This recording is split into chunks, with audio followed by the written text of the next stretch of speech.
Welcome into the Gaming Discourse. I'm Tyler Frater, alongside Richard A. the Cruz. Hello. And Chief Engineer, Lieutenant Commander Connor Frater. Good evening. It is Monday, February 24th, 2025. Go to our YouTube channel, youtube.com/gaming discourse, patreon.com/the gaming discourse. You can support us for $247, $10.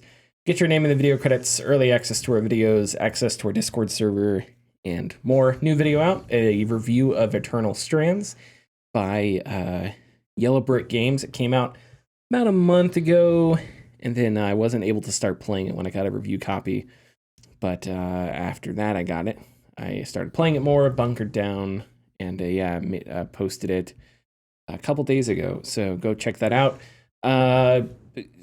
All in all, it's a pretty good game. There are some things I didn't like, but if you're looking for something that is sort of it's a third-person adventure action game. It has kind of Souls-like combat. It has some roguelike elements, but it's not very difficult.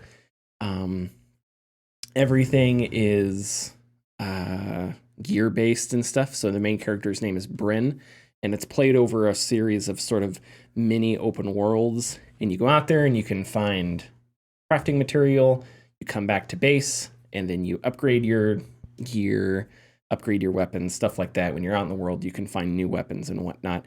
I think there was a lot of good in the game. I wish the game had it was a little more dynamic when it came to its level design and stuff like that.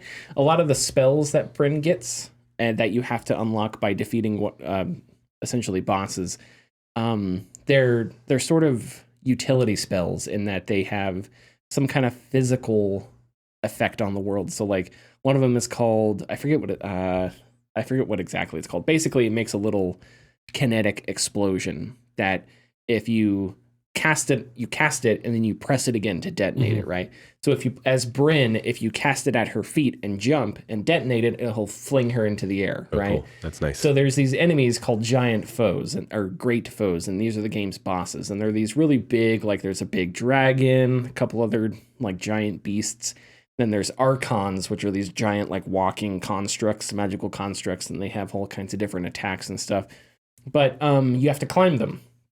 So you think Dragon's Dogma or, Shadow of the Colossus or whatever. You climb them, attack them, knock parts off. You can get, crafting material that way. But if you don't want to climb up their legs, one way to get on top of them is to cast that spell, fling Bryn into the air, and then try to land on top of them. And it works, and it's really cool. So there's different stuff like that. But the level design doesn't make you think of creative ways to use your spells to get through the level. So it's kind of uninteresting.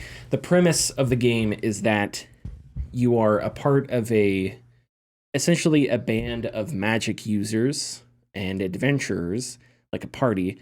And there's this, in this world called the Meta, there's the city-state called the Enclave, which was a very powerful, very magically... They had like the best mages, the best scholars of magic all lived here. They were all studying magic. Something happened. There was a giant explosion, and it caused ripple effects across the entire world. And so I compare it to like a fantasy Chernobyl, because what happened is this explosion happened, and then walls were erected around the Enclave, and so no one's been in there since. So it's like, it's like a quarantine zone. So you and your Weaver band get in there, and you go exploring, and you find out, unveil the mysteries of what happened. The best part of the game are all the different characters that are your companions. You don't travel with them. It's not like a RPG, but they sit at camp, and there's a blacksmith, and there's a guy that manages spells, and so they all have different character dynamics, and it's those character dynamics that and who they are as people that I think made the game really enjoyable and kept me playing and stuff like that. So go watch the Eternal Strands review for a much more coherent and thorough discussion of the game. And I'm glad I played it, because I feel like it's one of those games that tries a lot of different things, doesn't get everything right, but I'm glad it exists, and I kind of want to see what they could do with a sequel. I know how that sounds. I know it's like, oh, you just worked 4 years on this? Okay, I can't wait to see you make another one. Like, I know how that sounds. But I don't know. I hope it doesn't sound like dismissive, because a lot of work went into Eternal Strands, but I kind of like it's a good first attempt. It's a good and Yellow Brick was formed by like Mike Laidlaw and a couple other industry veterans. It's one of those studios that was formed in the past 5 or 6 years by people that left, AAA studios or whatever.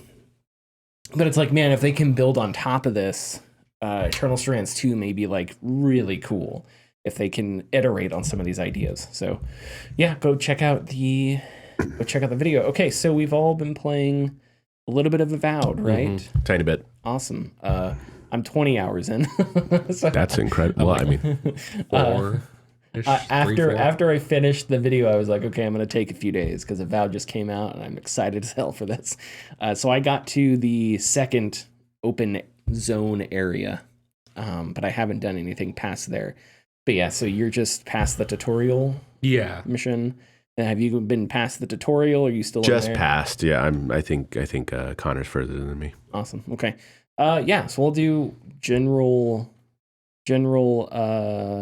impressions of what you guys have played thus far, and then I'll talk about my experience as well. Sure. Fantastic art direction. I think, at least for the design of your character, or like what you want them to be. Mm-hmm. And I also am very, I was actually quite surprised by the flexibility of what your character can do. Kind of like Skyrim in a sense. It's like you kind of pick up anything and do anything, but you are also kind of just held back by what you decided to be at the start. Like you may not be as good at some things compared to others, but they kind of make you find things in the tutorial as you go through. So when you find the mage book, I was obviously going around with a shield and an axe, but when you find the mage book, it's just, oh yeah, I can do magic. And it's like, okay, cool. And those magic effects, it was really nice to just have all of the simple things available at once. So like, fire, ice, lightning, and then I think there was like a shield of some sort. I haven't used it, but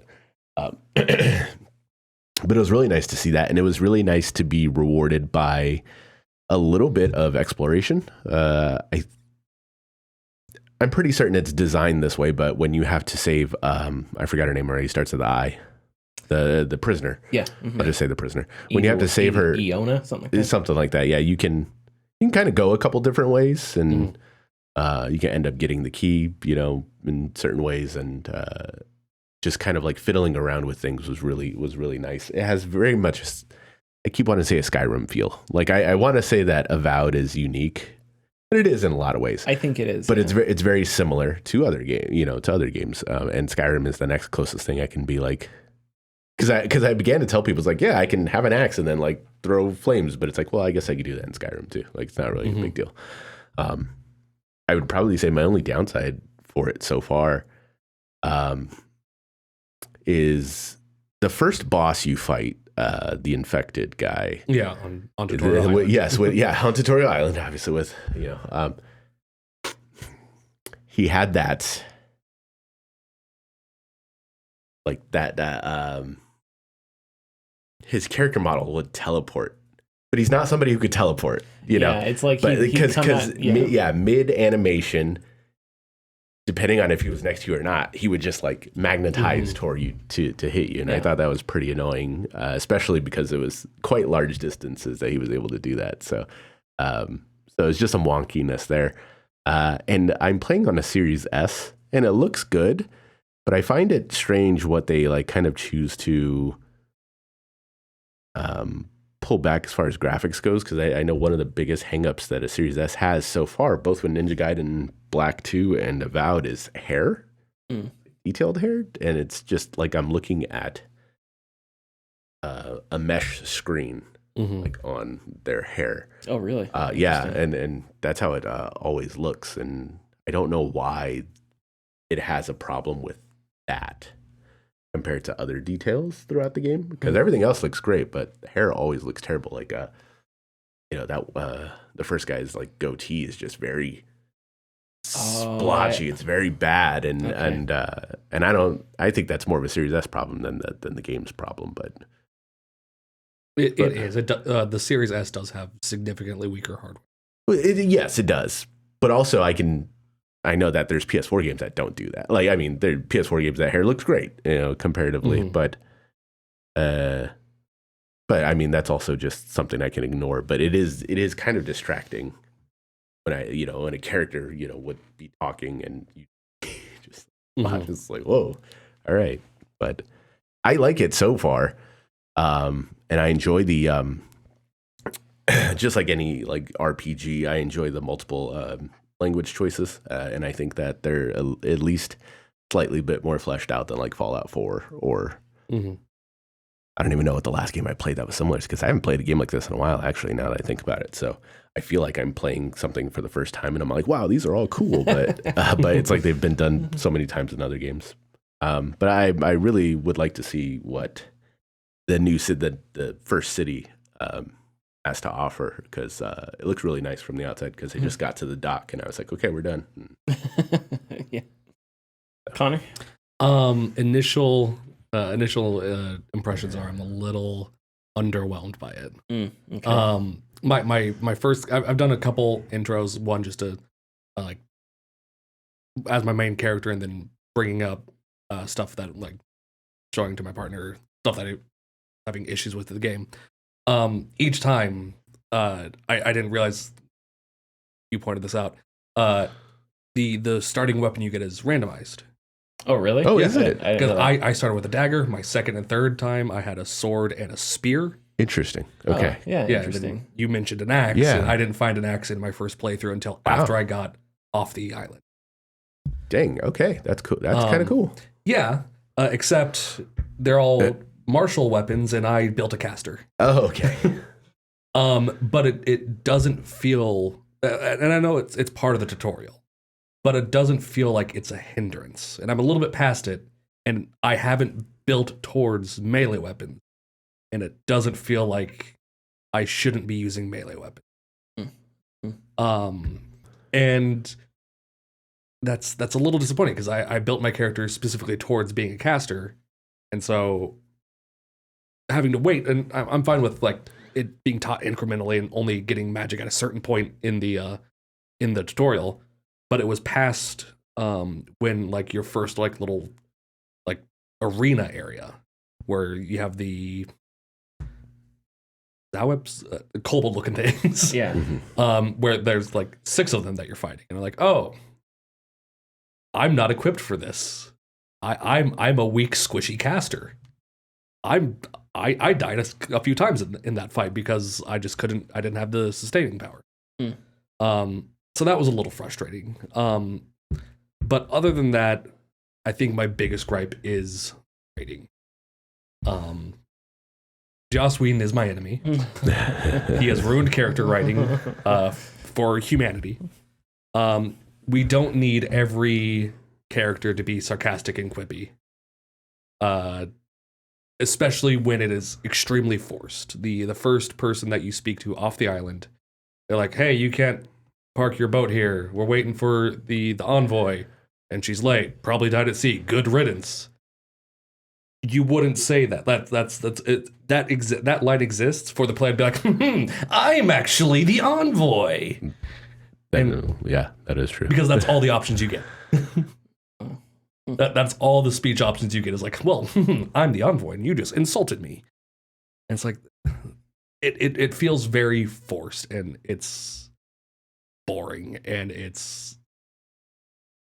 done out, and I'd really like to see some, and I'm not saying like proper writing, but like, do we all have to do Guardians of the Galaxy, Avengers, Buffy writing? So I don't, and there's definitely some of that in Avowed. I think your reaction is way more severe than mine is. I don't think it's anywhere near that bad. There's definitely some of that. There's definitely some therapist speak. I said this in my Eternal Strands review because I think it's the same thing. There are Eternal Strands, the characters in Eternal Strands, they want their characters to have care and compassion for one another. That's one of the things I really liked. And I think things should be written like that more often. One of the reasons I like Star Trek so much is because the characters really care and for one another, and they communicate with one another. And I hate that trope in movies and TV where it's like, if someone just explained a simple thing, there wouldn't be conflict here. You know, so it's like when Beverly walks into Picard's office and says, Picard, I had nightmares last night and I'm seeing things. Instead of Picard going, get out of here, Beverly, he's like, okay, I'm going to take your thing seriously. We'll put, I'll go to, we'll monitor your room at night. We'll go at a yellow alert, whatever. The point is he takes her like concerns seriously because they actually care for one another. And so in Eternal Strands, it's the same thing. But there are times when the characters will say things like, you can speak to me whenever you want. I'm here for you. I want you to know that. And it's like, okay, I understand the intent here, but that sounds like a therapist. That doesn't sound like an adventurer who's leading a pack of like different people, right? So, but it doesn't make me angry. It just, I feel like it needs to be, take that sentiment, write it in a more natural way. Write it in a way that, like, because Picard doesn't say, Beverly, I'm here for you, right? He says something different. He says something that fits with Picard that communicates that without it having to be a really clean, clinical, right, out of a book for a therapist type line. Not that you shouldn't talk like that in any walk of life. It's just in a certain context, I don't think it makes sense. I think there's a little bit of that in Avowed, but I don't think there's so much that, like, because I think the characters are really interesting. I think if I could detect anything with Avowed, it's that, and Avowed apparently, Jason Schreier wrote a piece, Avowed apparently was going to be this Destiny, a mix of like Destiny and Skyrim. I don't know. It sounded very like a lot of other canceled live service projects. It sounded, I don't know, it just sounded like a bad idea. So, and I think there's some stuff where you can see like the gear progression, right? It's like all the gear is different colors. There's normal wands, blue wands, yellow wands, and it's a progression. You want to eventually find, so it's like instead of finding a level 3 wand, it's a blue wand, right? That's very looter shooter-esque. But yeah, I don't think the writing is that bad. I think one of the troubles is that it's very much structured like The Outer Worlds, and The Outer Worlds was a comedy. The Outer Worlds was sort of a black comedy. And so a lot of those quippiness and ridiculous lines fit the context because The Outer Worlds was, again, a giant comedy. Avowed is not. It has humor in it, but it is not a comedy, and neither was Pillars of Eternity. Pillars of Eternity isn't like a silly thing. But there is humor in Pillars of Eternity, and there are funny characters. So I think balancing that can be tricky. Yeah, I don't think it's as bad, and I don't remember that interaction on the shore. I'd have to. I went through it a couple times. Okay, I'd have to go back and remember, because it may have been, because if you remember the setup, you are the Adirian envoy, and the Adirians are this giant empire. I understand that, but specifically, I'm not too far in the game, but specifically the militia captain's dialogue does not feel natural. Okay. Yeah. And I'll have to, like, she's talking to you and talking about Paradise, and she's like, unlike most Adirians who can't find their ass with both hands. Present company excluded. It's trying to be funny and trying to be like, oh, she's making mistakes. Haha, she doesn't know what to do. And it comes off as boring and forced. Okay. Yeah, I guess I just I'd have to go back and play it again. I don't know. But I don't think much of the game, I don't think the game, the dialogue has not given me an overwhelming sense of that. And as I've played, obviously, in places and quests that you haven't played yet. I will say that I played as a caster too, and try turning up the difficulty. I don't know. But if I tried going at enemies with swords, I would die because as a caster, because your casting uses your wand uses stamina, right? Yeah. You're also dodging, so dodging and your wand uses stamina. Casting your magic doesn't use stamina; it uses your magic. Yeah. So there's kind of two resources you're managing at once. But yeah, if an enemy gets close to me and hits me, I mean, I'm almost, and I'm playing on the hardest difficulty, but it really makes me feel like a glass cannon.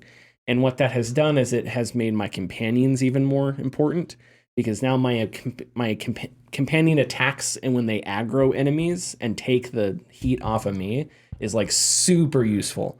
So there were a couple fights where the first companion you get, Kai went down, and I was like, I'm gonna die now because Kai's not here.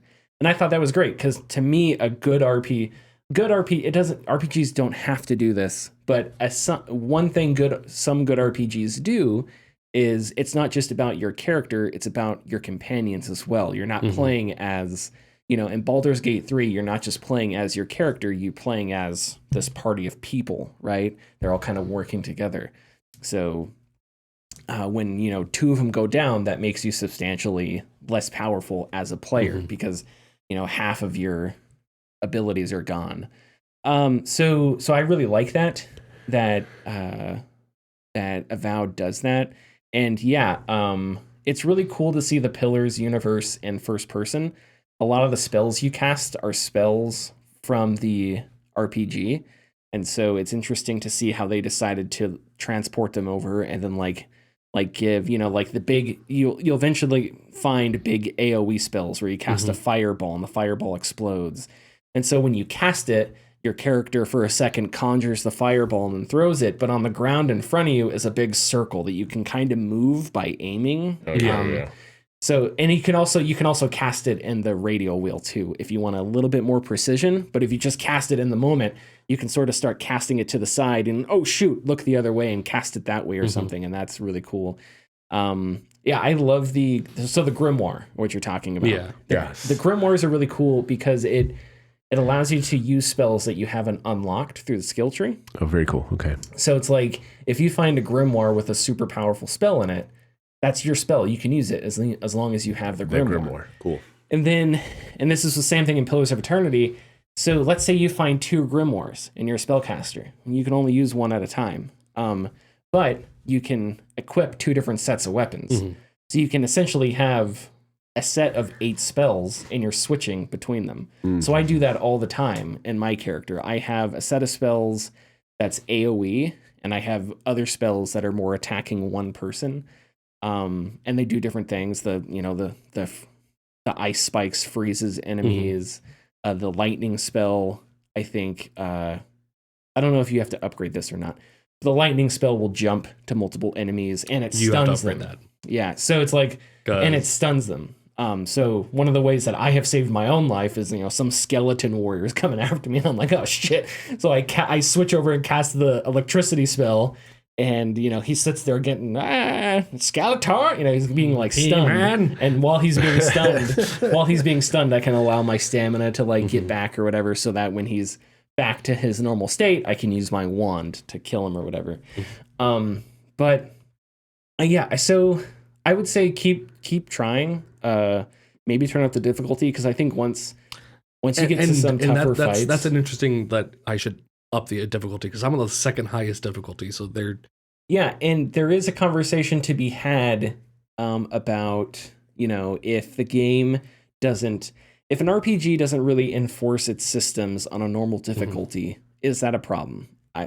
That's an interesting conversation, because I think we've had this conversation a lot. I think RPGs specifically, like when RPGs are made in a way where you have to play your role and you have to think about your character, I think that's the best way to do RPGs.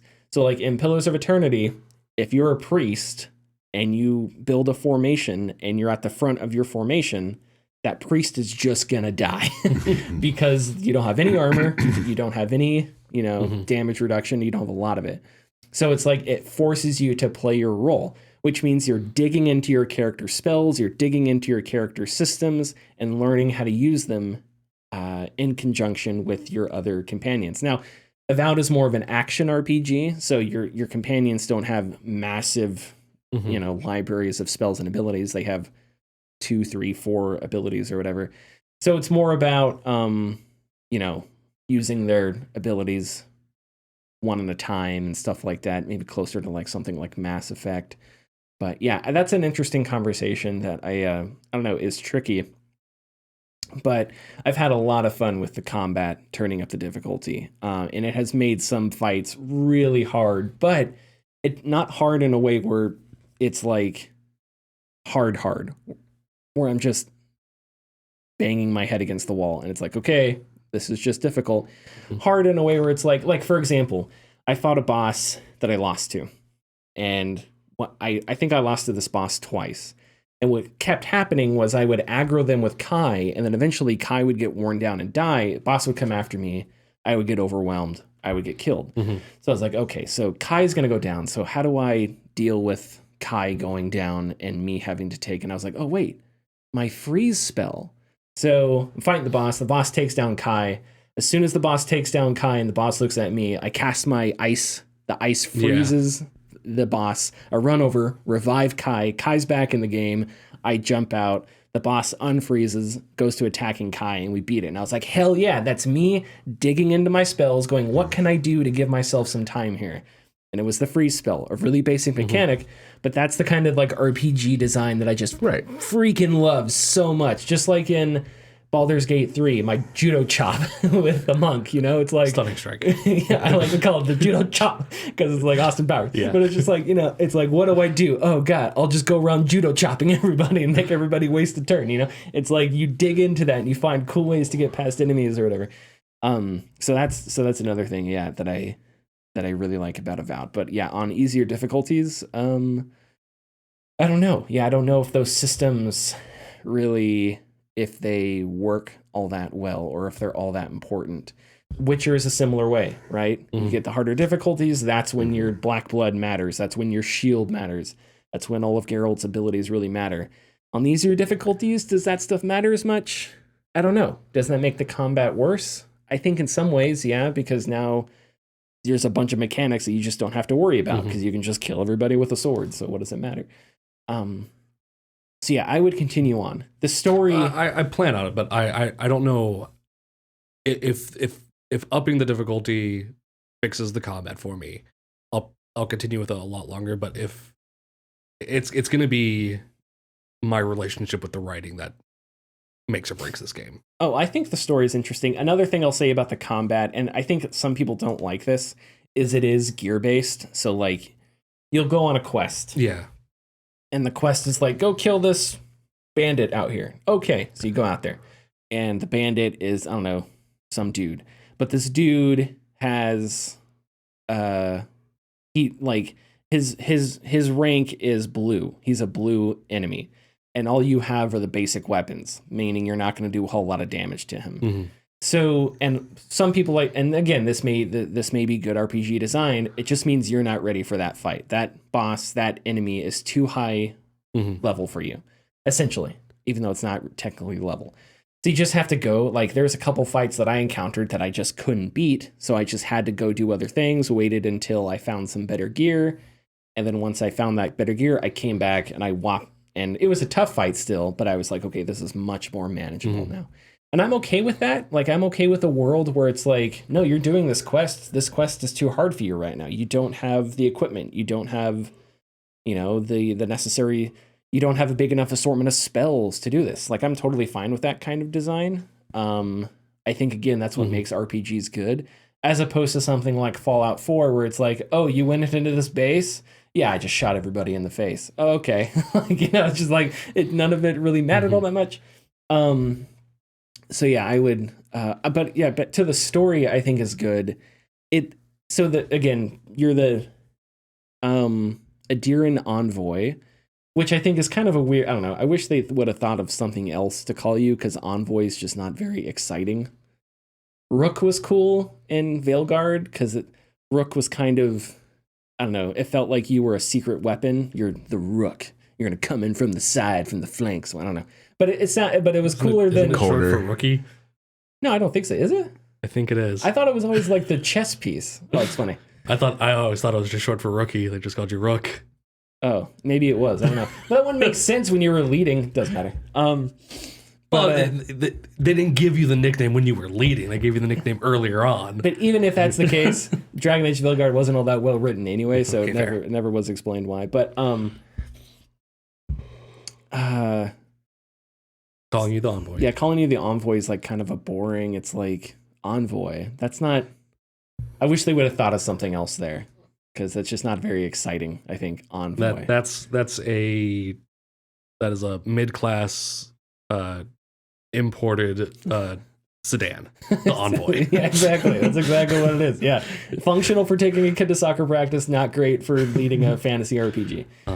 But the story about the Living Lands being this independent colony and the Empire sort of taking a stake in it and moving more people in and trying to enforce its will upon the people is interesting. Obviously, it means you're on the side of the bad guys. But the way the story is written so far is you're given opportunity to rebel against that in some ways. And I'm really excited to see how far they take that.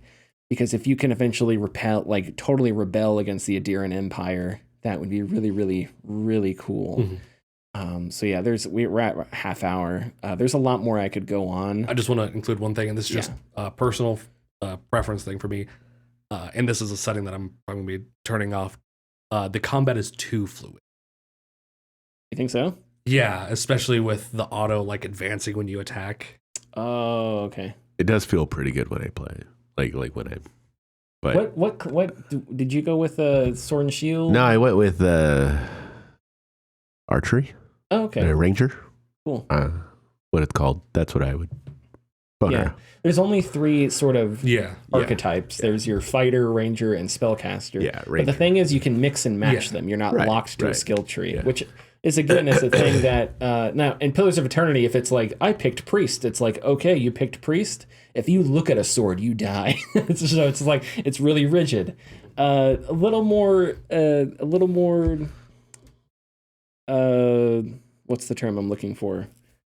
Slack to the classes here. I don't mind that. A little more lenience. Like one of the first things I did was I started giving my spellcaster more stamina, which is in the ranger skill tree. That makes sense. Yeah. Because every time I cast with my wand, that kills my stamina, and I'm also dodging, so it's like I need a little more stamina so I can do more of this at once. So I'm trying to build a quick moving, and building those hybrid classes is a lot of fun.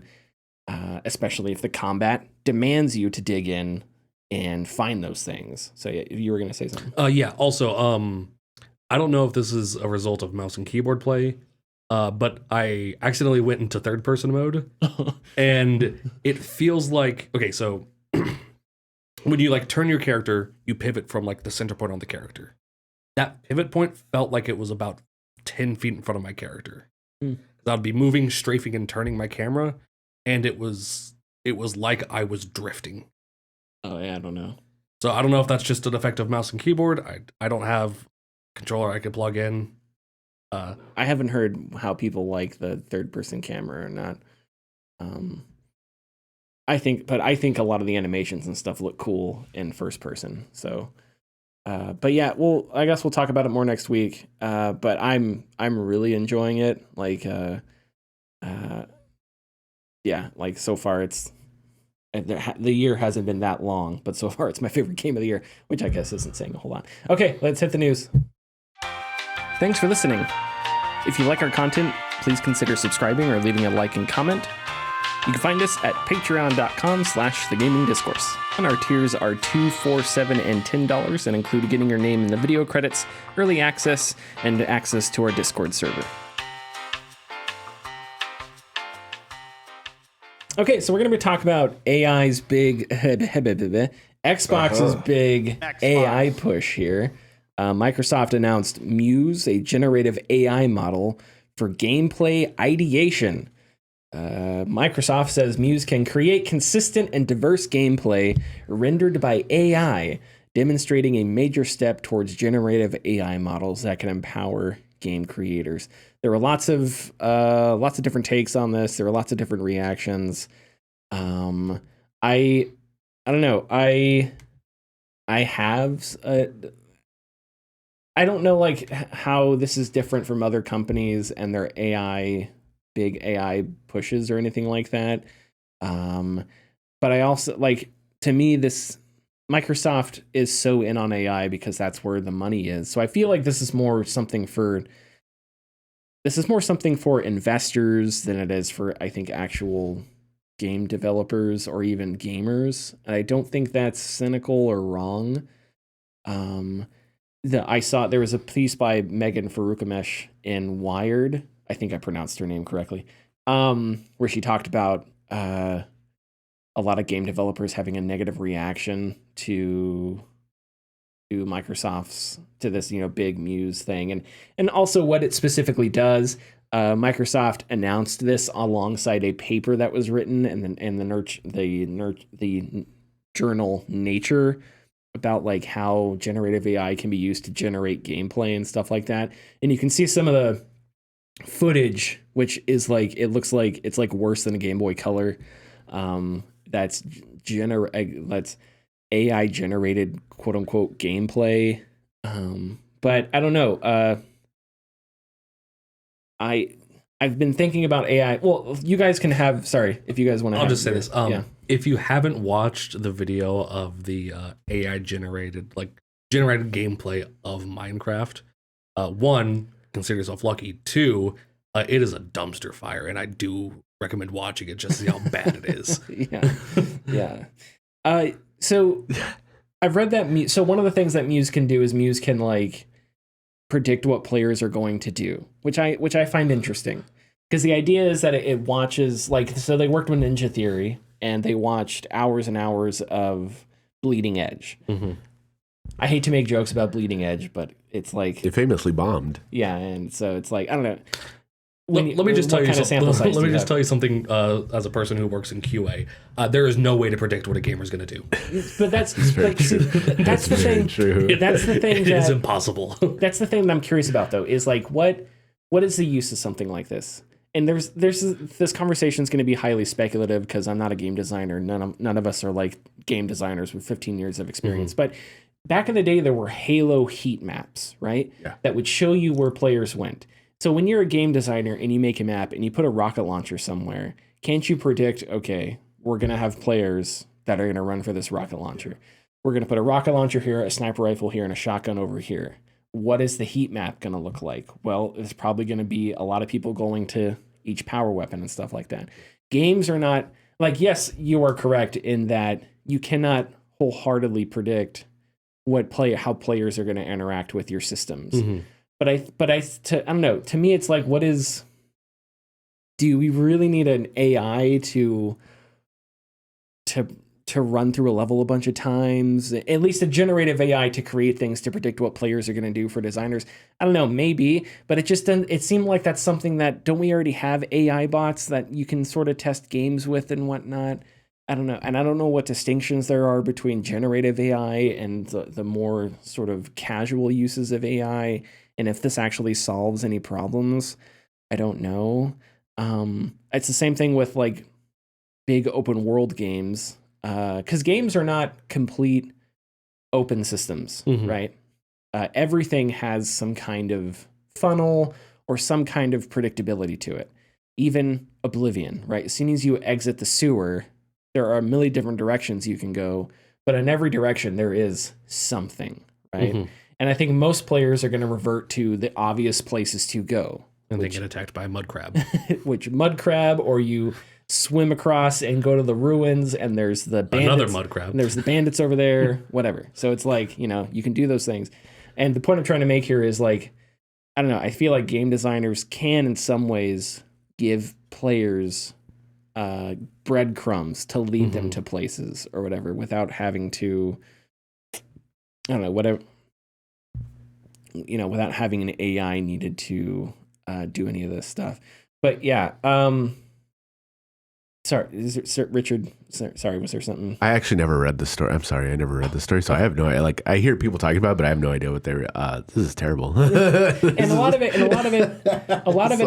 is like what, and like the game preservation angle too. It was like, we can have, if I understand what they're saying correctly, is like we can have the AI watch hours and hours of a game and then preserve it that way. That's not. Rather than preserving, and that's like not game preservation. That's not what the preserve. Yes. And but again, it's like a very a very fitting AI into a context where it's not needed. Like game preservation is not just record. If they want something to be preserved by like doing nothing, then just get an old CRT, monitor and just let the image get burned into the screen. There's that. It's gonna be more true to life to what it was than hoping an AI generates it right. Yeah. But I think this is more about shareholders than it is about actual gameplay innovations or anything like that. And that's frustrating. It's frustrating that so much money in our economy right now is being directed to what are, I guess, essentially get rich quick schemes. It was metaverse, it was blockchain, NFTs, whatever. And, crumbling infrastructure, crumbling federal assistance programs and stuff like that. And instead, all we have are just a bunch of people shoving money into, giving fucking Sam Altman money, hoping that eventually they'll get returns on that somewhere so they can bail and go put that money in whatever the next big hype thing is, and not really caring about anything specifically. But I've thought about writing about this, and I've actually started a bit of a draft. But have you guys noticed on Steam the AI disclosures at the bottom of games? No. Like if you go on Steam, you scroll down, there's now generative AI disclosures where developers will put. Oh, I heard about that being implemented. I hate that generative AI is used in games so much. And it has become a new way of me browsing games on Steam, where it's like I find a game that I like, and this has happened multiple times now, and I can, even in the store page, I'm like, okay, there was a game called Task Force Admiral or something that just released a demo, and I was like, oh, this looks cool. It's a World War II fleet sim game where you do aircraft carriers, and it's in the Pacific Theater of World War II. Right up my alley. And the header image is this like muscular admiral looking guy who very much looks AI generated. First of all the admirals in World War II were like old, crusty white guys. None of them had an ounce of muscle on them. They were built by cigarettes and whiskey. They did not have, they had zero muzzles. Go look up Admiral Spruance. He was not a spry. He did not look like Chris. Any of the Hollywood Chris's. Look at that man. Admiral Nimitz. Yeah, look at Admiral Nimitz. Chester Nimitz. He looks like he is one fiber bar away from completely breaking down. These are old guys, right? Point is, this guy in this image, see, it's like that looks AI generated. Yes. Now, I don't know if it actually is, but if you scroll down, and it's called Task Force Admiral, and lots of games on Steam. This is just one that I've noticed recently. Because you scroll all the way down to the bottom, the AI disclosure says that part of the writing, go back up, right there. Oh. Part of the original text, this is from the disclosure for Task Force Admiral. Part of the original texts in the briefing were spell checked, reviewed, and slightly improved using AI text tools. Original texts written by the team. Original research and writing was human made. So it's like, what does that mean? How much? Why do you need your writing to be spruced up by AI? Right. By generative AI? Because we never had problems before. No. Because games have been made. I'm not being sarcastic. Like we never had problems before with this. So games have existed, and little tiny games like this, little military sims with little blurbs existed for so long. So it's like, why do you need to? And to me, there's a couple reasons. One, it's just you didn't want to spend the time, or maybe I'm also not empathetic to how difficult it is to make games. Right? So yes. I get that, but it's like, did you go? Is this really the only thing you can do? Is this the only option you have? Yeah. Because I'd rather not have blurbs. If we're gonna have blurbs written by AI or no blurbs. Or blurbs with typos. Give me blurbs with typos. Yeah, I much prefer that. Because, I don't know. That's a talking point for your game. For having mistakes in your game sucks. But in certain communities, it becomes talking points. And it becomes like, hey, that one time this thing happened. Yeah. That was funny. And it kind of like helps to boost. And I know that's a silly, like, kind of explanation to like give. But when I read this article, and I still don't quite know what this is for, I get this very strong feeling of having to say that I want to play a game made by somebody, because no one else gets me like another human being, if that makes sense. That does, yeah. Yeah. And I read this whole article, Tom Warren's Verge article, and there's Kardar. If I didn't get the first name. Blah, blah, blah, blah. We believe generative AI has the potential to enhance this creativity and unlock new possibilities. And then somebody said something about wanting to create and bring something to players, whatever. But at the end of it, Don Matthews from Ninja Theory says, we don't intend to use this technology for the creation of content. So what is exactly this thing for? It's kind of weird. Yeah, it is. It's contradictory to what they're trying to do. Yeah. It's insane that the demos that they give off are limited to just 300 by 180 pixels. Yeah, which is all I can do because AI is so demanding. Because generative AI requires so many. Sure. There's enough GPUs to get like a couple Bitcoin right now. Sorry, it's a dumb joke, but like it's incredibly demanding. So it's like the energy consumption is ridiculous. Fatima Kardor is the corporate vice president of gaming AI, and they published the press release. The press release was attributed to them on Microsoft's website.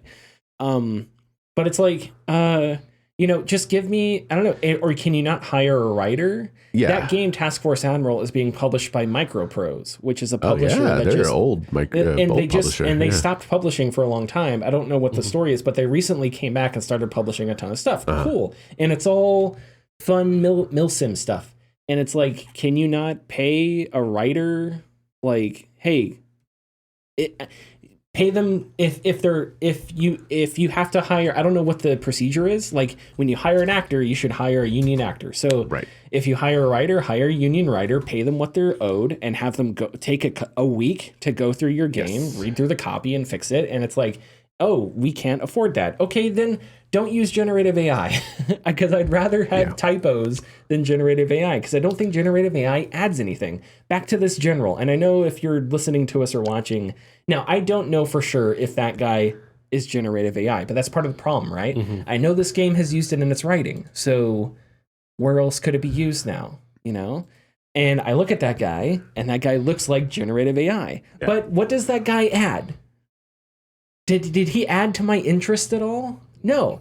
I was interested in the game because it was called Task Force Admiral, what sounded like a naval war sim. Game, and I was like, cool, I'm in. Mm-hmm. That guy does not need to exist. He adds nothing to the experience or to the marketing. I doubt he's even in the game. He definitely, as I stated, that's Task Force Admiral. Oh, that's actually him. That's him. Sir Task Force Admiral. That is Sir Task Force Admiral. This is his game. And he is perpetually 35 years old and super fit and has a 5 o'clock shadow on, apparently. That's a 5:30 shadow. but like, okay, but that doesn't add anything, right? Yeah. It doesn't make me want to purchase the game more. If anything, now I want to purchase it less because I'm annoyed that there may be generative AI stuff. I think it's that same type of aesthetic that like something like Hearts of Iron. Like Hearts of Iron has that type of cover art where it has generals, different. And I know they're. Here's the difference. Yes, they're using real MacArthur. Yes, and Gadari. Right. But it's that same aesthetic of where if you go on the App Store, the top 10 games are all that guy yelling. Like it's just that style, and it's eye catching for those. Because if you were scrolling through, an average person, you would see that and say, oh, that has the same type of cover as these games, and I like these games, so this must be just like those. That's a good point. It's just the lowest hanging fruit is all it is. Which I also hate. There's another game called, I forget what it's. It's something the rainbow, all over the rainbow. No, it's by, I don't remember. It looks don't type in the wrong thing. It looks like a weird sci-fi horror game where it looks like it's set maybe in a Soviet bloc country somewhere. And if you guys ever heard of or played Industria, it looks similar. There are like these rudimentary robots that are homicidal. And they didn't you? You have a review. I did review on that on YouTube, right? YouTube.com/ yeah, I do.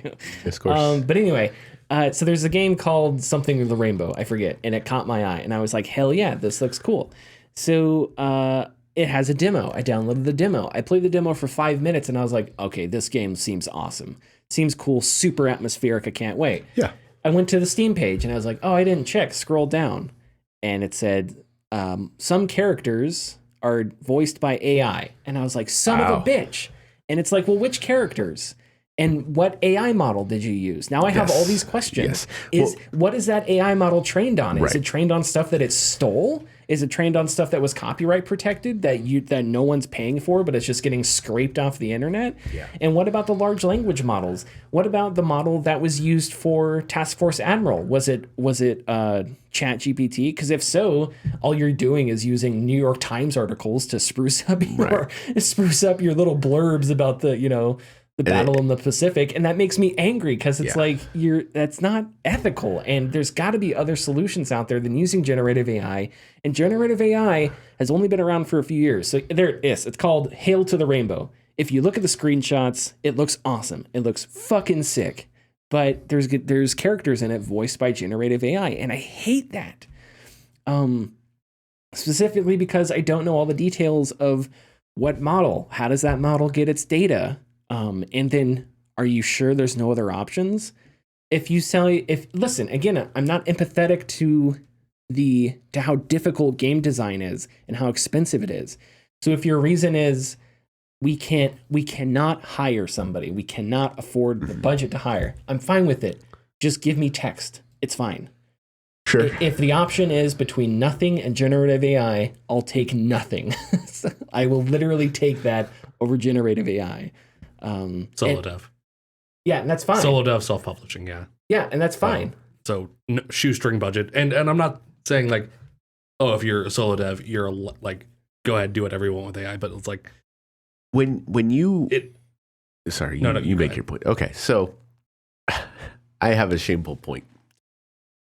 So yesterday, my entire day off was spent changing my wife's alternator on her car. Sorry. I have an idea of how to do it because I've done one before years ago, but of course every car is different.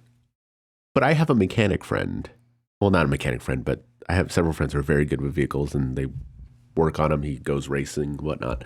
I already have the tools necessary to do this, but yet even though I can do it and I am doing it, I still feel the need at every stopping point that I get to message him or give him a call because I have that crutch like that. And I know it too. Like afterwards, I'm like, oh fuck, I did it again, because I know I can do it. I still was like, hey, can you real quick? And that when you're a solo dev, the urge to access something that will give you an answer or do something for you is just so powerful, especially coming from the last 5 years, how big AI has gotten. So it really sucks because unless the Total Admiral, whatever, unless they come out and show all of the evidence of no, we actually wrote this and we just had, how can I not know that you didn't do all of it in AI? You can tell me that you only did. There. Yeah, yes. And I hate that. I hate that so much. But, also to be an asshole and it's about the no ethical consumption, capitalism, whatever. Sure. which is not but that's not the excuse. Yes, yeah. I know it's used specifically for a different thing. But. Yeah, but that's it. That's not, I don't think that's a valid argument here. Because again, there are other options, right?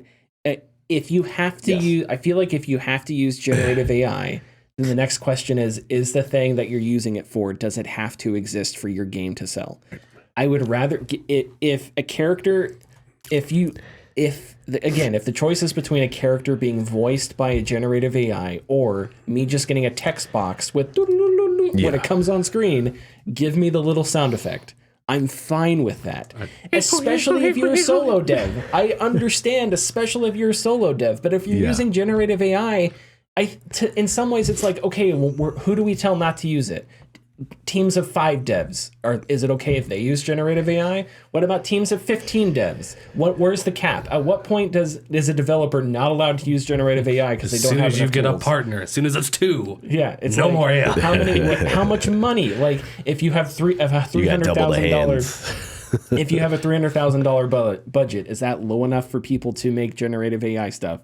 If a $3 million, I don't know, we should just not do it. We should not do it. And if we are, and we have to have disclosures, I think the disclosures should be much more detailed than that. I want to know the models. But it's easy, and the returns are awesome. Okay, well, that sucks. Look, as you can tell, I'm being sarcastic here, but that's the unfortunate reason. Yes. Okay. Anyway, sorry, I didn't expect us to go on all those tangents. All right, we're gonna as something fun here. We're gonna make fun of an Amazon exec now, real quick. Yeah. So I first saw this pointed out by Kotaku's Ethan Gotch, former Amazon vice president Ethan Evans. He posted this on LinkedIn, which is I don't know. He posted on LinkedIn about why Amazon failed to compete with Steam. So I'm gonna read through his post here, and then if you guys wanna react to it, every now and then, that's fine. Ethan, if you're listening, we don't hate you, Ethan. We just Amazon's evil, and we're gonna make fun of you a little bit. You probably are too. And you're retired, so get out while you still can. Take the money and run. The Earth's about to catch on fire, but maybe you can get in the jet with Bezos and go live on the moon or something.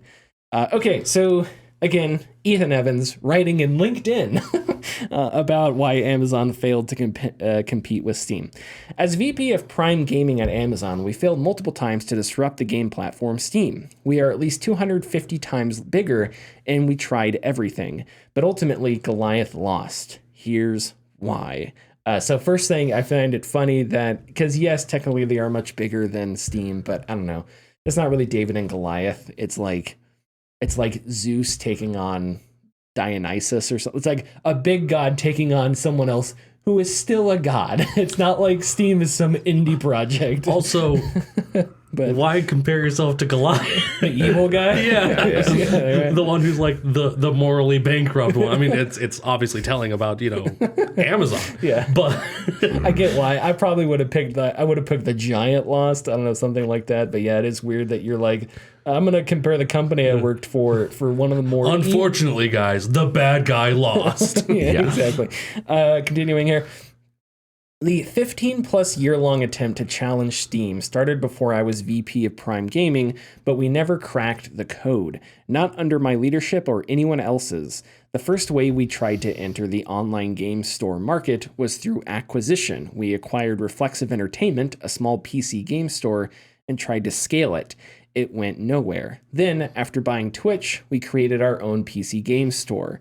Our assumption was that gamers would naturally buy from us because they were already using Twitch. Wrong. So I think one thing to point out here is why was Valve so successful with Steam?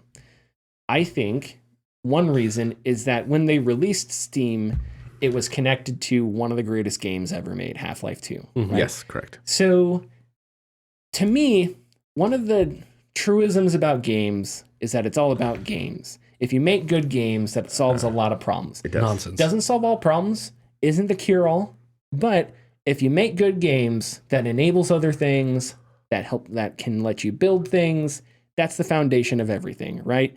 Ubisoft is in the position they're in now because a decade ago, they were making really good games. Microsoft is in the position they're in now because a decade ago, they weren't making really good games.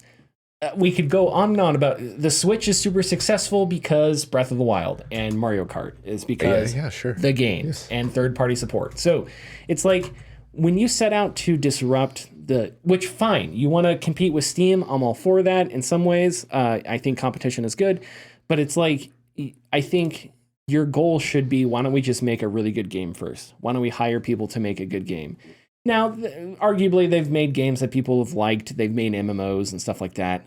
But I think it would have been probably better had they put their money into something, I don't know, that you could incubate for a while. You didn't have to worry about releasing into early access. And And building into a multiplayer thing that worked alongside Twitch, maybe like a single player thing, that people could get excited about, and it would, I don't know, something like that is more finite and less about live service and like working within the Twitch ecosystem. Well, a couple of things are just like really, I feel really not weird. Well, weird. Yeah, weird. So when they bought Twitch, nobody liked that. Nobody liked that they bought Twitch, first off. Yeah. But what they did was they tied their offerings, Twitch rewards and stuff, because Twitch used to give out stuff if you were with them. And then they forced it with Amazon Prime. The problem is that a lot of gamers have Amazon Prime. I'm not going to say that they don't. Yeah. But when Amazon Prime was like, hey, you can get free Twitch games from Twitch, and you go, oh, okay, cool. And you get those games, then it's like, in order to have this game, you got to download our client. And I think for me, when that happened, or when it happened to me the first time, I was kind of like, oh, I don't want to do this. Because it was just another step. And to be fair, I was just like, whatever. Yeah. Whereas, like, I guess it's visuals to the consumer. And so with Epic Game Store, I think Epic Game Store is doing a little bit of a better job, because they said, hey guys, here's our store. We want you to use it, but to entice you to use it, we're going to give you a free game a month. Mm-hmm. And they started off with very good games, and they still have good games. It's not every month, but they still have good games. Yeah. And yes, people have complained as much as they want about how, it compares to Steam, but I don't see as much people complain about it anymore. Now people are kind of like, Epic Game Store is kind of here. Like, it's not, but I've never seen anybody happy about getting their games from Amazon Prime to use on Prime service, because it forcibly integrates all this other stuff. Yeah, it's kind of user hostile. Yes. Which Amazon's interface already is. Like, if you guys go on Amazon.com, the UI is just a disaster. The worst UI I've ever seen is War Thunder, and after that, it's Amazon.com. It is text gore. It is like looking at Guernica, just a Pablo Picasso painting that makes you terrified, right? It's so fucking horrible. And I think it's partially the point. I don't know, at this point, it's partially malicious, because they don't want you to cancel things, so they're just going to make their service like as complicated as possible. But Steam isn't like that. Yeah. Steam has lots of buttons and stuff like that, but I feel like the interface has always been changed and tweaked to make it the best way for you to organize and find your games. Yeah. It's not a user hostile system. Okay, continuing here. Finally, we built Luna, a game streaming service that let people play without a high-end PC. Around the same time, Google tried the same thing with their product Stadia. Neither gained significant traction. The whole time, Steam dominated despite being a relatively small company compared to Amazon or Google. So again, like with game streaming, it was, you guys, you put it on lunch boxes, and you made a giant park out of it, and you started to ask if you could before you even started to ask if you had the infrastructure to do so, right? So like, there's the problem there. I think one of like the big differentiating factors between Steam's game streaming and like Stadia or Amazon is Steam. It was on your machine. And so you could stream it from device to device locally. Yes. Yeah. Not hope my ISP doesn't crap out today. Right. Yeah.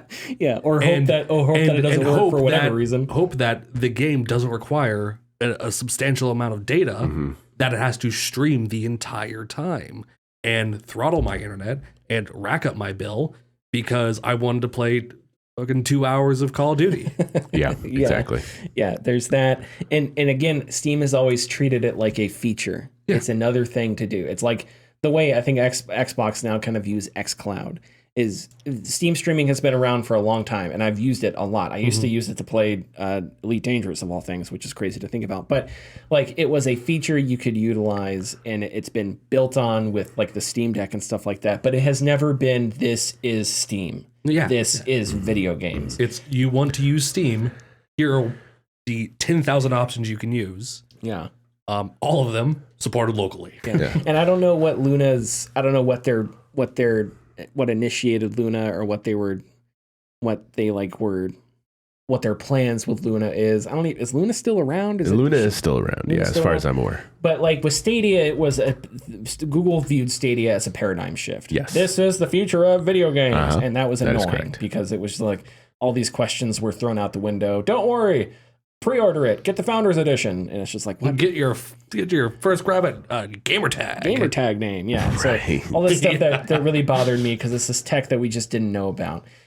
Luna felt like it was just, this is something that the games are doing, so we got to do it too, because we invested money into games, instead of having like, so also, I hope you're in Western Europe or United States and Canada, otherwise get fucked. So it's like with Stadia, at least they had some kind of, oh my god, Stadia had some kind of ideology behind it, for lack of a better term. Kind of, it was dumb, but at least it was there. I think Amazon was just sort of trend chasing, and everyone's doing this thing, so we're gonna do it too. And it's like, okay, but you haven't set a bedrock for your business anyway. All right, moving on here.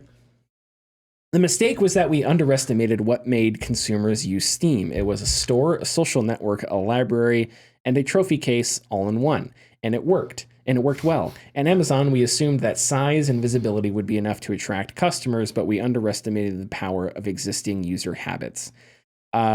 So yeah, it's not just habits though. It's also like 20 years of goodwill. Right. Yes. Let me finish this and then we'll have a conversation. Okay. We never validated our core assumptions before investing heavily in solutions. The truth is that gamers already had the solution to their problems, and they weren't going to switch platforms just because a new one was available. We needed to build something dramatically better, but we failed to do so. And we needed to validate our assumptions about our customers before starting to build. But we never really did that either. Just because you are big enough to build something doesn't mean people will use it. Okay, so there are a lot of different ways to come at this. One is, it's important to note that Steam is flawed.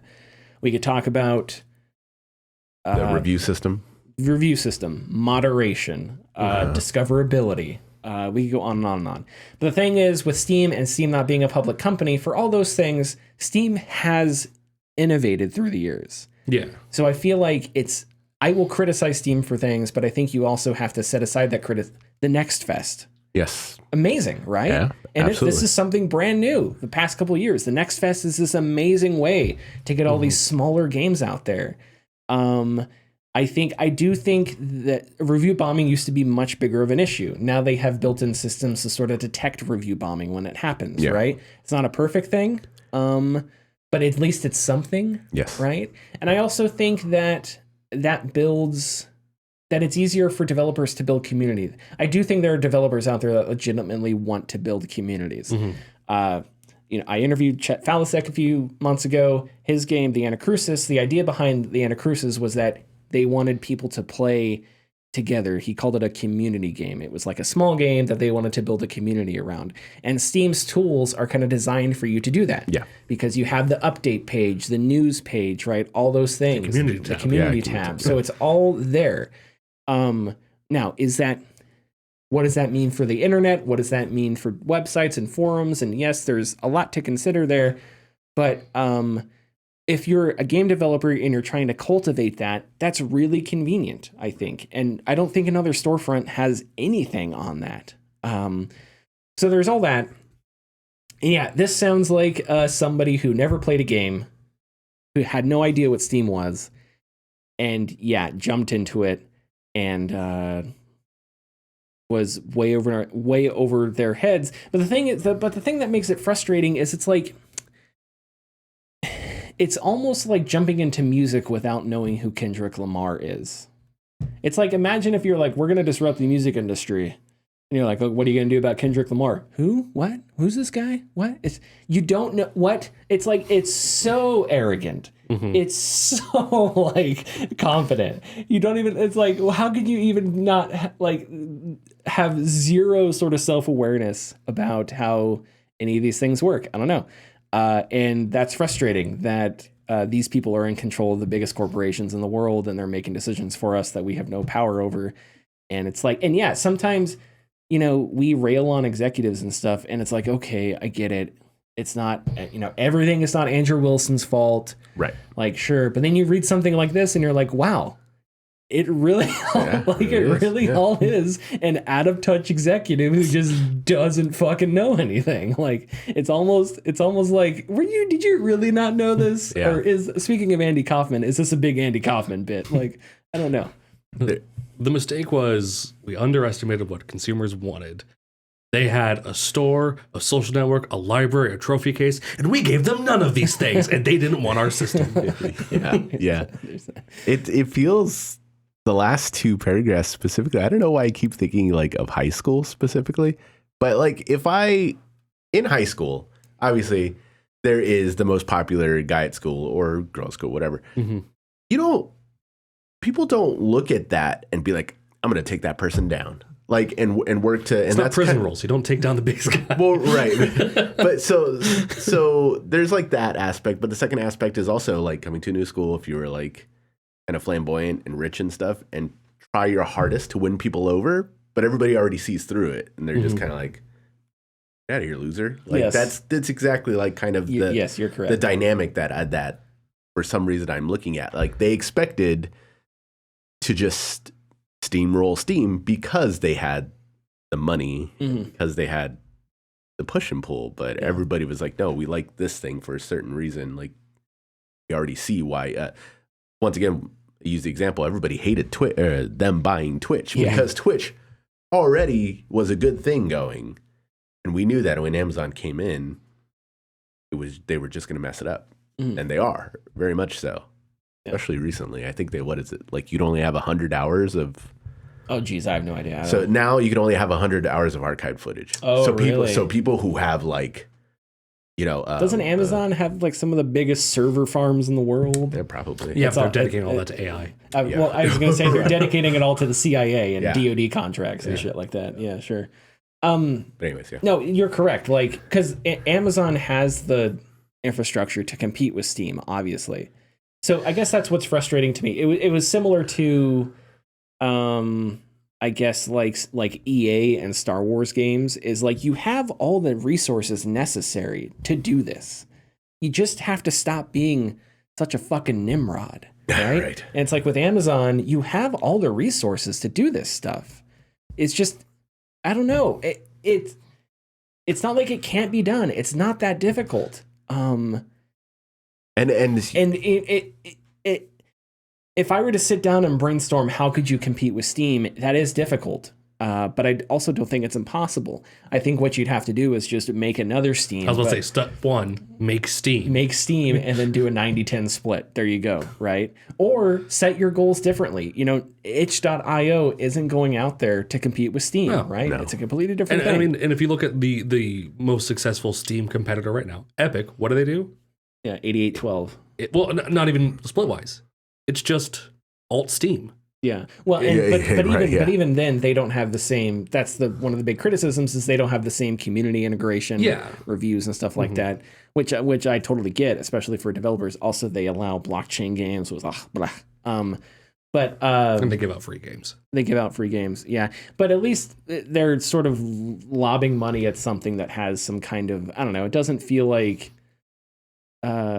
At least I don't know. I guess maybe Epic did this too, where instead of just starting somewhere and building out, they came out swinging and everyone was just annoyed at them for doing that, right? Instead of saying, hey, we're going to start with this little thing and eventually we'll make it bigger. And maybe, you know, I think GOG is a good example, right? Yeah. We haven't even talked about GOG yet. Yeah. GOG has never said, hey, we're coming after you, Steam. Fuck you. Like, it's never been about that. They're like, hey, we're doing DR free, DRM free games. Yes, yeah. And that's what we're doing. Another corner. See you later. And they come back, oh, look at all these games that we're bringing back. We're bringing back the old Star Trek games. We're bringing back what was recently with the Dino Crisis? The Resident Evils. The Resident Evils. Mm-hmm. They brought back I think the Metal Gear Solid games were first on GOG. Yes. I don't remember. But it's like, and they just kind of do their thing. And people appreciate that. And I will buy games on GOG. And that's great. I bought Cyberpunk there. But it's like... Meanwhile, Ethan Evans is sitting in his car. There's got to be a way to make money off this. I really want it. He's going to get my fucking sticker. Okay. That's also another big deal is Steam sales. Like never once has Amazon ever been like great deals on games over on our our pay or our I don't even know what they call it. They don't even have a name for it. Their storefront. Yeah. Amazon and like their PC storefront. Yeah, they got no name for it. And navigating Amazon's systems is never good. Even Amazon Prime isn't that good, especially on laptops and stuff. I never liked it. Well, as obnoxious as Apple is, I've always liked how they organize their like Apple TV Plus and stuff. Yeah. Right. The one thing that pisses me off the most is like Paramount Plus. You exist for, it's like the butter thing in Rick and Morty. What do I exist for? Star Trek. Oh my God. It's like, you don't exist for any other reason. And when I say Star Trek, not even the new stuff, right? So it's like, no, I'm sorry, Zoe Sandela. I don't want to watch your show about you being a CIA agent. Billy Bob Thornton, go talk about oil somewhere else. None of that shit matters. It's like when I open Paramount Plus, all I want to see is Star Trek. God damn it. I don't want to see the other stuff Paramount's pushing. That they're forcing me to to please watch the trailer for this. We're spending so much money. Anyway, sorry. Amazon though it felt like that. Amazon's was always much more, I don't know, confusing, and it just didn't work well. But when you're the biggest online retailer in the world, you don't have to make your service all that useful because you've got a monopoly, so you can fuck around and it doesn't matter. So. Yeah. I could talk about this for a long time, but we're at an hour 15. Yeah, it's fine. Richard, do we have tidbits? No, I'm sorry. I don't. Okay. Another failure of a week. Anything else? Connor, you look like maybe you want to say one more thing. This one goes out directly to Ethan Evans. At Amazon, we assumed that size and visibility would be enough to attract customers. Buddy, not about the size of the ship, it's about the motion of the ocean. Hey, there you go. God damn it. The guy that started Steam was almost killed by a shark a couple of years ago. And this Gabe sees sharks in the water and he's like, I just stared at the shark. And a conversation between Gabe Newell and George Lucas would be the most boring thing of history of mankind. But Gabe Newell's like, I saw a shark and I lathered myself up in barbecue sauce and sat there in the water and didn't move because, I don't know, I'm Gabe Newell. Anyway, here's the most greatest storefront of all time. And people are like, how do we beat this guy? It's just like, Jesus Christ. Anyway, follow us, youtube.com/gaming discourse, patreon.com/the gaming discourse. And we'll see you next week. Goodbye. Bye.